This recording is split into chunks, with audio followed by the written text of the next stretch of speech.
পশ্চিম মেদিনীপুর জেলার দাঁতন বীরভদ্রপুর সার্বজনীন দুর্গোৎসব 2025 পরিচালনায় বীরভদ্রপুর নবজীবন তরুণ সংঘের পরিচালনায় শুভ উদ্বোধনের কিছু ভিডিও নিয়ে আজকে আপনাদের সামনে হাজির হয়েছি। উপস্থিত পশ্চিমবঙ্গ সরকারের বিধায়ক শ্রী সম্মানভাজন বিক্রমচন্দ্র প্রধান মহোদয়, উপস্থিত পশ্চিমবঙ্গ সরকারের জেলা পরিষদের খাদ্য কর্মাধ্যক্ষ পুতুল দাস, উপস্থিত রয়েছেন পঞ্চায়েত সমিতির নারী ও শিশু কর্মাধ্যক্ষা ঝর্ণা দাস মহাশয়া, উপস্থিত দাঁতন থানার আইসি সাহেব তীর্থ সারথী হালদার মহোদয়, উপস্থিত অন্যান্য ব্যক্তিবর্গবৃন্দ। সর্বপ্রথমে ধন্যবাদ জানাই বীরভদ্রপুর সার্বজনীন দুর্গা উৎসবের পরিচালনায় বীরভদ্রপুর নবজীবন তরুণ সংঘের সকল কমিটির কার্যকর্তা থেকে শুরু করে সকল মেম্বারদেরকে অসংখ্য ধন্যবাদ জানাই দাঁতনের প্রাকৃতিক দৃশ্যের ফেসবুক পরিবারের পক্ষ থেকে। প্রতি বছরের ন্যায় এবছরও অসাধারণ প্যান্ডেল এবং মায়ের সেই অসাধারণ মূর্তি দর্শনার্থীদের জন্য উপহার দেওয়ার জন্য দাঁতনের প্রাকৃতিক দৃশ্যের পক্ষ থেকে এবং দাঁতনবাসীর পক্ষ থেকে অশেষ ধন্যবাদ জানাই।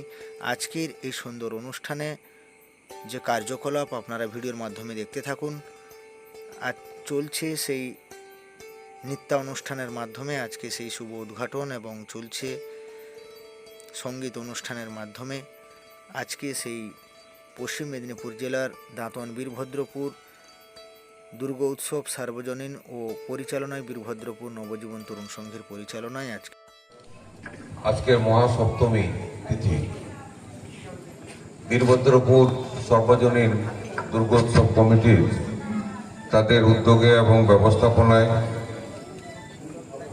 যে গতকাল দেবীর বোধন এবং সূচনা তারা করেছে। সম্মান্য তীর্থ সারথী হালদার মহাশয়কে সম্মান জানাচ্ছি। আছেন আমাদের প্রমথবাবু সভাপতি, তাকে সম্মান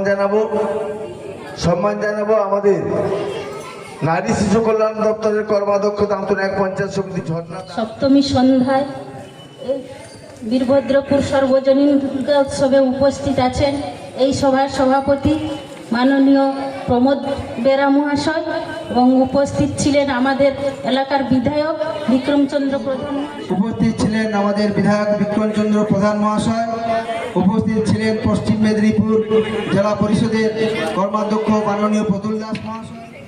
গতকালকে বেশ কয়েক জায়গাতে আমাদের পুজোর প্রোগ্রামে যেতে হয়েছিল। আজকে এখানে আসতে পেরে আমার খুব ভালো লাগছে। আমাদের নিরাপত্তা, আমাদের জীবনের সুরক্ষার কথা বললেন, বিধায়ক বলে গেলেন তার মূল্যবান বক্তব্য। তার মধ্যে এখন যেটা ছোট্ট করে বলার সেটা হচ্ছে যে সকল মানুষ আমি গত 3 দিনের মধ্যে এখন ঘটনা পেয়েছি যে অ্যাক্সিডেন্ট হচ্ছে, প্রতিদিনই হচ্ছে ছোটখাটো।